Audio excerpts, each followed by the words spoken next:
అందరికీ నమస్కారం. దక్షిణాయనం శరదృతువు ఆశ్వీజమాసం శుక్లపక్షం ద్వితీయ. ఇక నవదుర్గ ఆరాధనలో ఈరోజు రెండవ రోజు మనం బ్రహ్మచారిణి అమ్మవారిని పూజించాలి. ఈరోజు అమ్మవారిని పూజించే ముందుగా అమ్మవారి కథను, అమ్మవారి అవతార విశేషతను తెలుసుకొని పూజించినట్లయితే మంచి ప్రతిఫలం ప్రాప్తిస్తుంది. ఇక ముందుగా మంత్రబలంలో భాగంగా అందరూ కూడా ఓం బ్రహ్మచారిణీ దేవి అయి నమః, ఓం బ్రహ్మచారిణీ దేవి అయి నమః, ఓం బ్రహ్మచారిణీ దేవి అయి నమః అనే నామాన్ని జపించాలి. దీనితో పాటుగా సంకల్పాలను సిద్ధింపచేసే నవవర్ణ మంత్రాన్ని కూడా జపించుకోవాలి. ఓం ఐం హ్రీం క్లీం అనే మంత్రాన్ని జపించాలి. ఇక బ్రహ్మచారిణి అవతార కథను మనం తెలుసుకుందాం. బ్రహ్మచారిణి అంటే బ్రహ్మ అంటే బ్రహ్మత్వాన్ని ఆచరించేవారు అని, చారిణి అనగా ఇది స్త్రీమూర్తికి ఇచ్చేటటువంటిది. ఇదొక సంస్కృత పదమట. బ్రహ్మచారిణి అంటే బ్రహ్మత్వం మరియు గురుకులంలో ఉన్నది అని అర్థం. అయితే సతీదేవి అవతారం తర్వాత ఈ అమ్మవారు ఒక రాక్షసుణ్ణి చంపడానికి అవతారాన్ని తీసుకుంటారు. అయితే ఒక రాక్షసుడు దేవతలందరినీ హింసిస్తూ, భూలోకంలో కూడా అందరినీ హింసిస్తూ ఉంటారట. ఆ రాక్షసుడు బ్రహ్మదేవుడి దగ్గర చావు లేకుండా వరాన్ని కోరుకుంటాడు. కానీ ఇది ధర్మానికి విరుద్ధం కదా, అందుకే బ్రహ్మదేవుడు ఇంకొకటి అడుగు అని అంటారు. అప్పుడు రాక్షసుడు బ్రహ్మచారిణి చేతిలోనే నాకు అంత్యం రావాలని కోరుకుంటారన్నమాట. అంటే చిన్న పాపకి రాక్షసుణ్ణి చంపే అంత శక్తి ఎలాగూ ఉండదు కదా, అందుకే అలాంటి వరాన్ని కోరుకుంటాడు. ఇలా ఈ రాక్షసుడు తన చేష్టలతో, తన మాటలతో అందరినీ, దేవతలను మరియు భూమండలంలో అందరినీ కూడా హింసిస్తూ ఉంటారు. అలా ఉండగా దేవతలందరూ కూడా రాక్షస సంహారం కోసం ఒక అవతారం అంటే బ్రహ్మచారిణి అవతారం రావాలని కోరుకుంటారు. ఈ విధంగా పార్వతీదేవి ఒక మహారాజు పుత్రికగా బ్రహ్మచారిణిగా జన్మించి పరమేశ్వరుని వివాహం చేసుకోవాలని తపస్సు చేస్తూ ఉంటారు. ఈ తపస్సు కూడా అమ్మవారు 500 సంవత్సరాలు ఆచరిస్తారట. అంటే ఆశ్చర్యం వేస్తుంది కదా, 500 సంవత్సరాలు తపస్సు ఎలా ఆచరిస్తారు అని. అంటే మన పంచాంగాల ప్రకారం, మన పురాణాల ప్రకారం, గురుత్వాకర్షణ శక్తి ప్రకారం అంతరిక్షానికి మనకి కాల వ్యత్యాసాలు చాలా ఉంటాయట. అంటే ఈ విధంగా చూస్తే ఈ భూమండలంలో 1 సంవత్సరం అయితే అది దేవతలకి 1 రోజు అన్నమాట. అంటే మన ప్రకారం 500 సంవత్సరాలంటే దేవతలకి 500 రోజులు అన్నమాట. ఇది 1.5 సంవత్సరం. అలా అమ్మవారు కేవలం పుష్పాలు మరియు ఆకులు మాత్రమే భుజిస్తూ బ్రహ్మచారిణిగా అడవుల్లోనే ఉండిపోతారట ధ్యానం చేస్తూ. ఆ తర్వాత ఆ శక్తికి ఉన్న భక్తిని మెచ్చిన పరమేశ్వరుడు జాగృత వ్యవస్థ నుండి బయటకు వచ్చేస్తారు. అంటే ఎంతో ధ్యానంలో ఉన్న పరమేశ్వరుణ్ణి రాక్షసులు జాగృతం చేస్తారట. ఆ తర్వాత పరమేశ్వరుడు అమ్మవారిని పరీక్షించడానికి వృద్ధ రూపంలో అడవిలోకి వస్తారు. కేవలం పత్రాలు, పుష్పాలు మాత్రమే భుజిస్తూ భక్తిగా పరమేశ్వరుని ధ్యానంలో ఉన్న అమ్మవారిని చూసి ముగ్ధుడైపోతాడట పరమేశ్వరుడు. అప్పుడు ఆమెకి తన నిజ రూపాన్ని చూపించి వచ్చే అమావాస్య రోజు మనం వివాహం చేసుకుందామని ఇద్దరూ అనుకుంటారట. మరి అమ్మవారు బ్రహ్మచారిణి అవరు కదా, వివాహం చేసుకుంటే రాక్షస సంహారం కూడా జరగదు. అందుకే దేవతలందరూ కూడా అయోమయం అయిపోతారట ఆ సమయంలో. అలాంటి ఆ సమయంలో నారద మహర్షి ఒక ఆలోచన చేసి రాక్షసుడి దగ్గరికి వెళ్ళి నారదముని ఇలా అంటారు, నువ్వు చాలా గొప్పవాడివి కదా, అయితే ఈ బ్రహ్మాండంలో ఒక సుందరి ఉంది. ఆమె పరమేశ్వరుని వివాహం చేసుకోవాలని ధ్యానం చేస్తూ ఉంది. నువ్వు అంత శక్తి గలవాడివి, గొప్పవాడివి అయితే ఆ సుందరిని నువ్వు వెళ్ళి పెళ్లి చేసుకో, అప్పుడు ఈ బ్రహ్మాండమే నీ సొంతం అయిపోతుంది అని తెలియజేస్తారు. దానికి రాక్షసుడు సరే అని అమ్మవారి దగ్గరకు వచ్చి, నీ అంతట నువ్వు ఒప్పుకున్నావనుకో మనం వివాహం చేసుకుందాం, లేదనుకో నేను నిన్ను బలవంతంగా ఎత్తుకెళ్ళిపోతా, అలా తీసుకెళ్ళి నేను నిన్ను పెళ్లి చేసుకుంటాను అంటారు. అలా అంటుండగా అమ్మవారు, లేదు నేను పరమేశ్వరుని మాత్రమే పెళ్లి చేసుకుంటా, నాకు పరమేశ్వరుడే అన్ని అంటుంది. దానికి రాక్షసుడు ఎంత చెప్పినా వినకపోవడంతో అతడు అక్కడి నుండి కోపంతో వెళ్ళిపోతాడు. ఇక అమావాస్యకి పెళ్లి చేసుకోవాలని అమ్మవారు దక్షిణ భారతంలో కన్యాకుమారి క్షేత్రంలోని సముద్ర తీరంలో వివాహం చేసుకోవడానికి అన్ని చక్కగా సిద్ధం చేసుకుని శివుడి కోసం ఎదురు చూస్తూ ఉంటారట. అర్ధరాత్రి 12 గంటలకి పరమేశ్వరుడు రావాలి. కానీ అలా పరమేశ్వరుడు వస్తూ వస్తూ మధ్యలో పరమేశ్వరుడు మరియు అతడి దైవగణాలన్నీ కూడా విశ్రాంతి కోసమని ఒక ప్రదేశంలో ఆగిపోతారు. ఆ సమయంలో నారదులు మరియు ఇంద్రాది దేవతలందరూ కూడా ఒక వెలుగులా చూపిస్తారు. అంటే తెల్లవారిపోయింది అని అనుకునేలా చేస్తారు.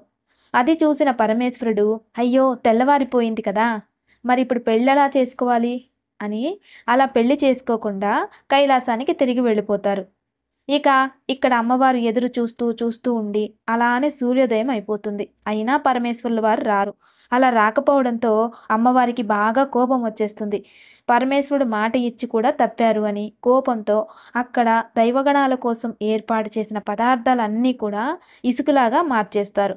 ఇది ఇప్పటికీ కన్యాకుమారిలో గమనిస్తే ముత్యాలు, శంఖాలు, బియ్యం గింజలు ఇవన్నీ కనిపిస్తాయట. ఇవన్నీ కూడా దాని నుండి వచ్చినవే అని అక్కడ ఇతిహాసం. అలా అమ్మవారు కోపంతో ఉన్న సమయంలో రాక్షసుడు మళ్ళీ వచ్చి వివాహం చేసుకోవాలని అమ్మవారిని విసిగిస్తూ ఉంటారు. ఆ సమయంలో ఇద్దరికీ యుద్ధం జరుగుతుంది. అమ్మవారు ఆ రాక్షసుడిని సంహరించేస్తారు.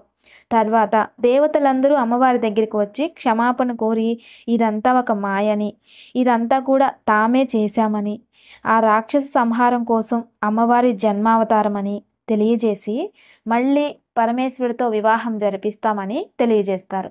ఇలా బ్రహ్మచారిణి అవతారం ఆవిర్భవిస్తుందన్నమాట. ఇది బ్రహ్మచారిణి అవతార మహత్యం. ఇక ఈ అమ్మవారిని ఈ రూపాన మనం ఇప్పుడు కూడా పూజిస్తూ ఉన్నాం. ఇది అందరూ గమనించాలి. బ్రహ్మచారిణి అంటే బ్రహ్మత్వం మరియు పంచేంద్రియాలను గెలిచిన వారు అని అర్థం. అంటే ఇంద్రియ నిగ్రహాలను జయించడం. కాబట్టి ఈ అమ్మవారిని పిల్లలు పూజించడం వలన వారిలో సద్బుద్ధి, జ్ఞానం పెరుగుతాయి. పుష్పావతి కాని ఆడపిల్లలు ఈరోజు ఈ అమ్మవారిని పూజించడం వలన వారు జీవితంలో ఎప్పుడూ సంతోషంగా సన్మార్గంలో జీవిస్తారు. కాబట్టి అందరూ కూడా ఈ అమ్మవారిని భక్తి శ్రద్ధలతో ఈరోజు ఆరాధించి పూజించాలి. అయితే ప్రతిరోజు కూడా ఏ రోజుకు ఆ రోజు పూజకు ముందు గణపతిని పూజించాలి. అయితే ముందుగా చేతిలోకి పూలు, అక్షింతలు తీసుకుని గణపతికి ప్రార్థనా నమస్కారం చేసుకోవాలి. అంటే గణపతి ద్వాదశ నామాలను చెప్పుకోవాలి. ఆ తర్వాత యథాశక్తి ప్రార్థనా నమస్కారం సమర్పయామి అని ఆ చేతిలోని పుష్పాలు, అక్షింతలు గణపతికి సమర్పించుకోవాలి. ఇక తర్వాత అఖండ జ్యోతిని దర్శించుకోవాలి. అలా దర్శించుకొని అసతోమా సద్గమయ తమసోమా జ్యోతిర్గమయ మృత్యోర్మా అమృతంగమయ ఓం శాంతి శాంతి శాంతి. దీపం జ్యోతి పరబ్రహ్మ దీప జ్యోతి జనార్దన దీపమే హరతో పాపం దీపజ్యోతి నమోస్తుతే అని దీపానికి పూలు, అక్షింతలు సమర్పించి నమస్కారం చేసుకోవాలి. ఆ తర్వాత ఘటానికి నీరు ప్రోక్షణ చేయాలి. అయితే ఈ ఘటానికి నీరు ప్రోక్షణ సమయంలో భక్తిగా, ప్రేమగా చేయాలి. ఎంత మంచిగా మంచి సంకల్పంతో నీరు ప్రోక్షణ చేస్తే అంత మంచిగా మొలకలు వస్తాయి. కోపం, కల్మషం లేకుండా ప్రేమగా, సంతోషంగా, ఆనందంతో నీటిని అందించాలి. ఎప్పుడు కూడా వ్యవసాయం చేసినా, మొక్కలకు దేనినైనా అందించినా ఇలానే చేయడం వలన ప్రకృతి మాత అనుగ్రహం మనకి ప్రాప్తించి అన్నింటా విజయం ప్రాప్తిస్తుంది. ఇక రెండవ రోజు బ్రహ్మచారిణి అమ్మవారిని ఆరాధించాలి. ఈ అమ్మవారి కుడి చేతిలో జపమాల ఉంటుంది. జపమాల ధ్యానానికి సంకేతం. ఈ కాలంలో అయితే పుస్తకాలు, అదే పూర్వకాలంలో అయితే జపమాల. ఇక ఎడం చేతిలో జలం కుండ ఉంటుంది. జలము అంటే జ్ఞానం.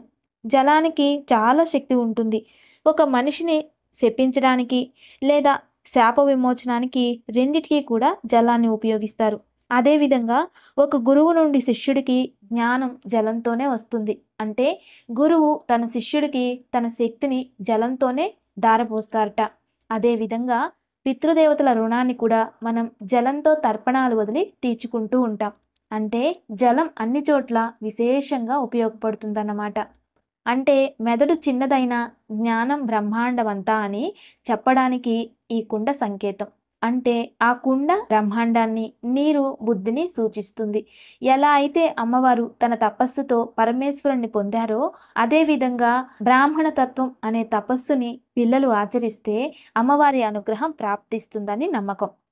ఇక అమ్మవారిని ఆవాహనం చేసుకుని ఆర్య మాయా శక్తులుగా పూజించి పంచామృతాలతో అభిషేకించి ఆ తర్వాత శుద్ధ జలంతో అభిషేకించి అమ్మవారికి పసుపు, కుంకుమ, గంధంతో అలంకరించి పుష్పాలతో పూజించి అమ్మవారి అష్టోత్తరంతో కుంకుమార్చన చేసుకోవాలి. ఈ కుంకుమార్చన సమయంలోనే మీరు ఇంకా ఏవైనా అమ్మవారికి సంబంధించిన స్తోత్రాలు కానీ కథలు కానీ పారాయణ చేసుకోవాలి అనుకుంటే ఈ సమయంలో చేసుకోవాలి. ఆ తర్వాత ధూపం, దీపం సమర్పించి కాచి చల్లార్చిన పాలలో కొంచెం తేనెను కలిపి నైవేద్యంగా సమర్పించి మహామంగళ నీరాజనాలు సమర్పించాలి. ఇలా భక్తిగా పూజించడం వలన అమ్మవారి అనుగ్రహం మనకి ప్రాప్తిస్తుంది. అమ్మవారి దృష్టి మనపై పడితే మన సంకల్పం సిద్ధిస్తుంది. జీవితంలో అఖండమైన విద్య కావాలన్నా, అఖండమైన జ్ఞానం కావాలన్నా, పరిపూర్ణమైన విద్యాపారంగతులు అవ్వాలన్నా, లేదైనా మీ సంకల్పం సిద్ధించాలన్నా కూడా అమ్మవారికి పూజించడం వలన మీలో ఆ శక్తి అనేది వస్తుంది. మీరు అనుకున్నది సాధిస్తారు. అదేవిధంగా ఇక అమ్మవారి పూజ అనంతరం కుమారి పూజను చేసుకోవాలి. ఈరోజు బ్రహ్మచారిణి, ఆర్య, మాయా రూపాలుగా కుమారి పూజను భక్తిగా శ్రద్ధగా ఆచరించాలి. వీరు ఇచ్చే అస్తు అనే ఆశీర్వాదం వలన మీ సంకల్పం సిద్ధిస్తుంది. రేపు శనివారం, నవరాత్రులు ఆచరించడం లేదు అనేటటువంటి వారు రేపు గౌరీ మాతను పూజించాలి. మినప్పిండితో 2 ప్రమిదలు చేసి పార్వతీ ముందు వెలిగించి అమ్మవారి అష్టోత్తరాన్ని మరియు దుర్గా అష్టోత్తరాన్ని పారాయణ చేసుకున్నట్లయితే ఇంట్లో కోపాలు, ద్వేషాలు తొలగిపోతాయి. ఇక వ్రతాన్ని ఆచరించేవారు ఈరోజు 3వ రోజు చంద్రఘంటాదేవిని పూజించాలి. ఓం చంద్రఘంటాదేవి అయి నమః అనే నామాన్ని మంత్రబలంగా జపించాలి. మరియు నవార్ణ మంత్రాన్ని కూడా జపించాలి. ఈరోజు ధరించాల్సిన వస్త్రం గ్రే కలర్ అంటే బూడిద రంగు దుస్తులు. ఈరోజు శనివారం కాబట్టి బూడిద రంగు వస్త్రాలను ధరించాలి. ఇక దివ్యమైన యోగక్షేమం. ఈరోజు సాయంత్రం జిల్లేడు ఒత్తులతో విప్ప నూనె పోసి లక్ష్మీదేవి ముందు దీపం వెలిగించడం వలన ఆర్థికాభివృద్ధి ఉంటుంది. అప్పుల బాధ నుండి విముక్తి లభిస్తుంది. నమస్తే. Thanks for watching.